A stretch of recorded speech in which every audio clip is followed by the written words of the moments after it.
Chugging is the video that we should be talking about in this Not the Podcast. I had nothing to do with chugging.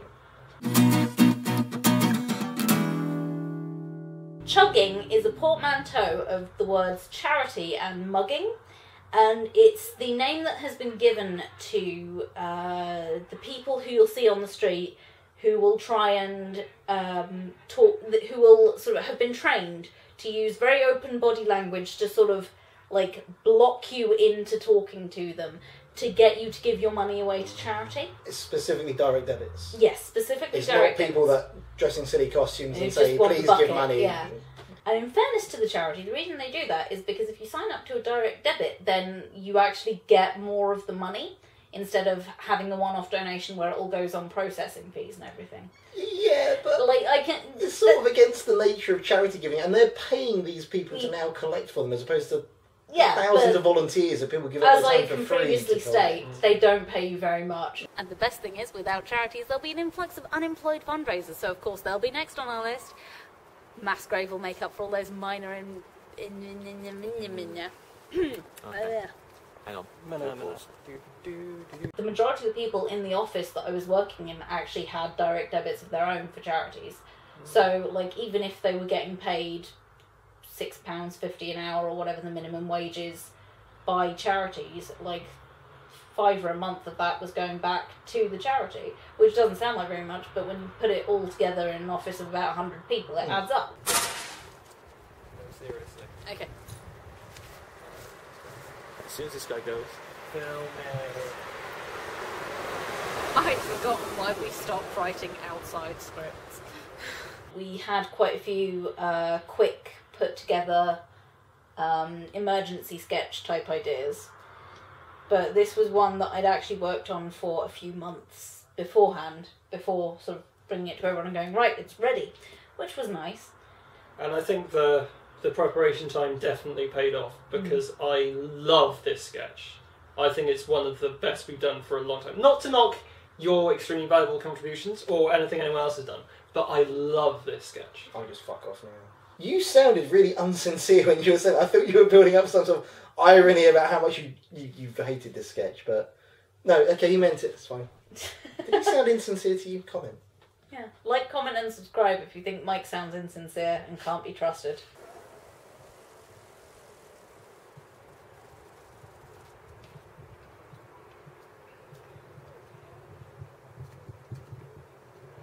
did you react?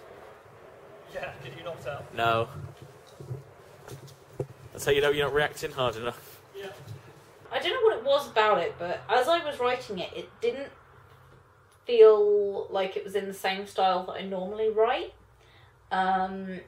Just because it was very sort of...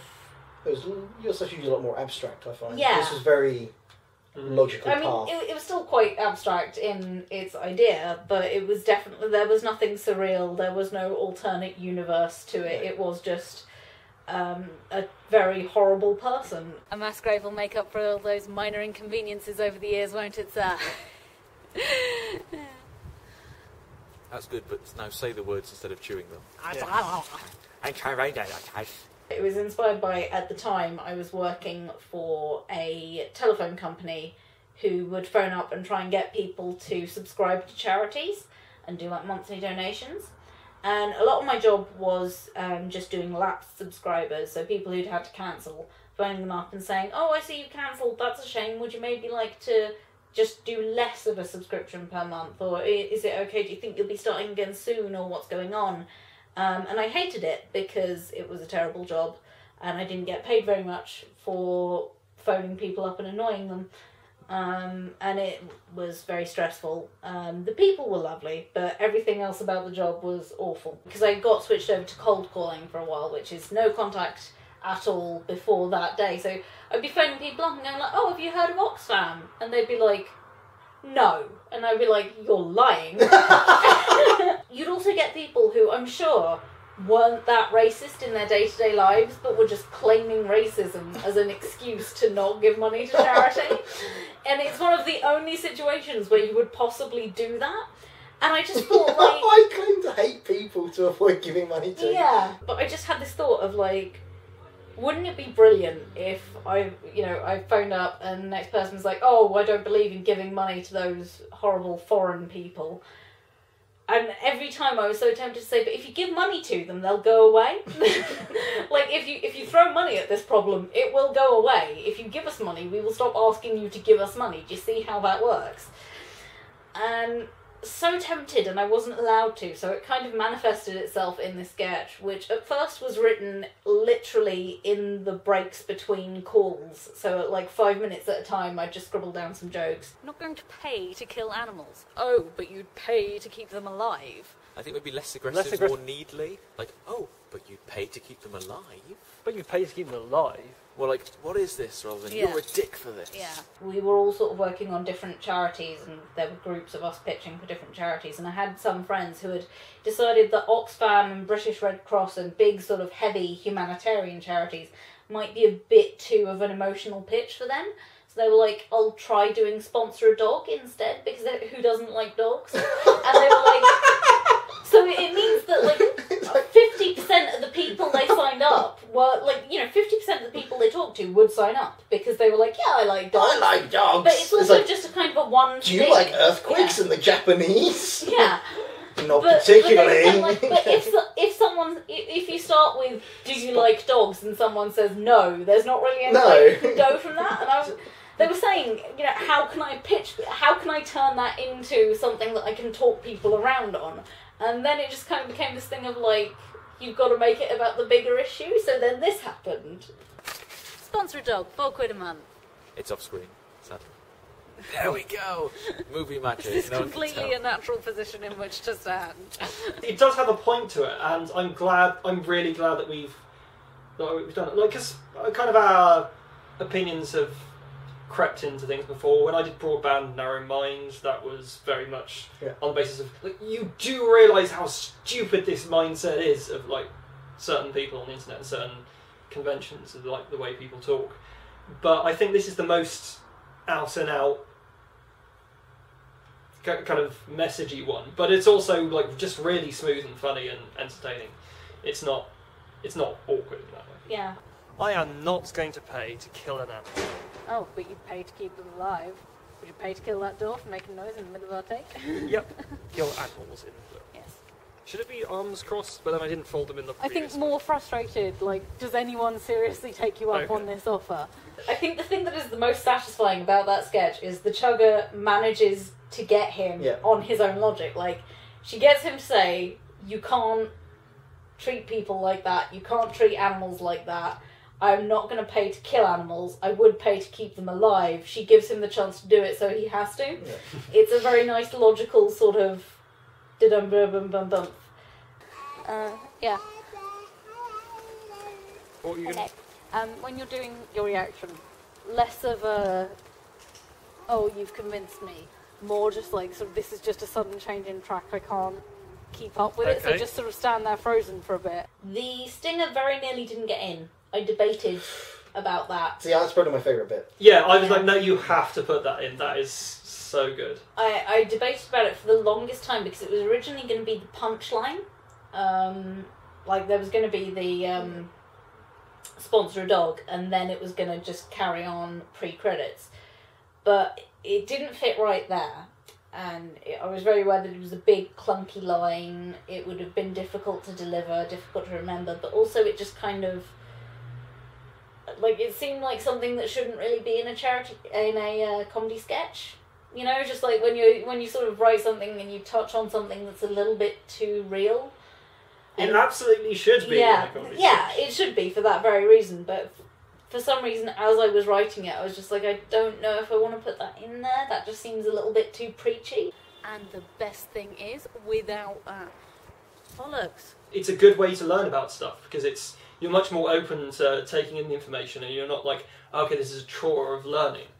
It's pretty standard. Yeah. You put what you're passionate about in your work. And that's another thing. If you're passionate about something, then it will come out with a better product at the end, as long as you're not forcing it in where it doesn't belong. But if you've got a sketch about something like that, then it's absolutely ideal to put that across. The war in the Dominican Republic is something that's been going on for like 15 years now. More, in fact. Did you mean the Democratic Republic of the Congo?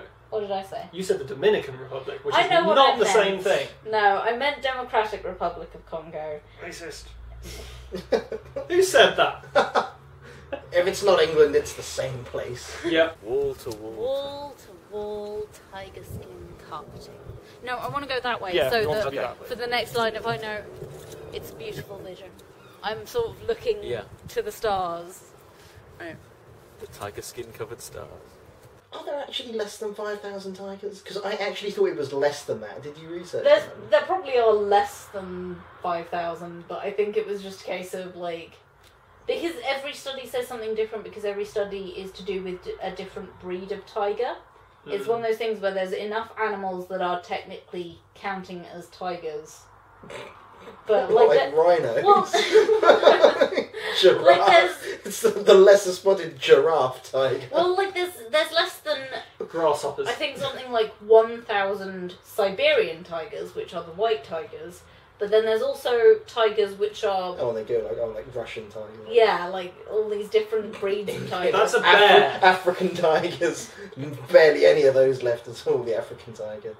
Very The rare. Caribbean tigers. Don't see many of those around. No, I think the Scottish tiger. Oh, to be fair, there's still quite a few of those. Oh, yeah, I thought Like about in four. Scotland, like they used to be spread out all across the UK, but now they're just pretty much in Scotland. This tartan instead of tiger pattern. So you've seen one then? Which dog would you like to sponsor? Oh, puppies! Oh, look at his little face. That was really good. But during both that, you both drifted off to opposite ends of the screen and off. Well, it He is is in the, supposed to it back is in the out, script that yeah. I need to back away, so you might need to risk backing into the road for the action. I can. If you guys ready to do a take, I can do that. Yep. Let's start closer, and then I can back away. Oh, he's turned around. He's only been and gone and turned round. What is he like? Mike's performance, especially in the Stinger, was what's the word? Inspired by certain other people Who may or may not be sitting in this room. who may or may not say "ooh puppies" every time they see a doggy. Shh. It wasn't me. I didn't say it. He told me not to tell anyone that he does that every single time he sees a dog. But I It's could only a not problem tell when I'm her. driving. It's like, dog! Shits! Driving. To be fair, you both do Yeah, it. I do it too, but I go like, "I show you a puppy dog." Yeah, I'm not that bad. But it is kind of a Pavlovian reaction. of- Leon, it is probably a disability. You should probably get a special badge. It's just I've never seen you see a dog and not do it in all the time I've known you. It's hard not to. They're just so cute. How can you not react? I was in the park the other day and there were 7 dogs from different owners all playing together. They all jumped in the pond together. And they're all splashing around and one of them wouldn't get in and another one ran into them, pushed them in. And it was great. Doggies. So really, in this group, you're the weirdo for not reacting whenever you see a dog. I'm sorry. I am not going to kill to pay animals. Damn. So I'm not going to kill to pay animals. you what? Animals kill, not going to pay me. Mr. Elephant says if you want to be let out of your debt, you'll strangle this milkman. I'm not going to kill to pay animals. Oh, but you'd pay to keep them alive. Yes. Sponsor a dog, £4 a month. A little bit higher. Probably. That was good. Oh no, that was good. That's fine, yeah. If I hold it any higher up, it looks like I'm completely insane. Praising the sun. Fucking dogs! You've got money, you must do. You're the fucking sun. Maybe it's just because I spent so much time on the script, but there are certain sketches that we do every now and then where I'm just not happy with the finished product. And in fairness, I don't think I would be happy with the finished product unless we had like a dedicated TV studio and a team of editors and directors and like, you know, big budgets and things, because yeah. While that cuts away to Mike, I switch the front page over, or I would do if the stupid clipboard would play along.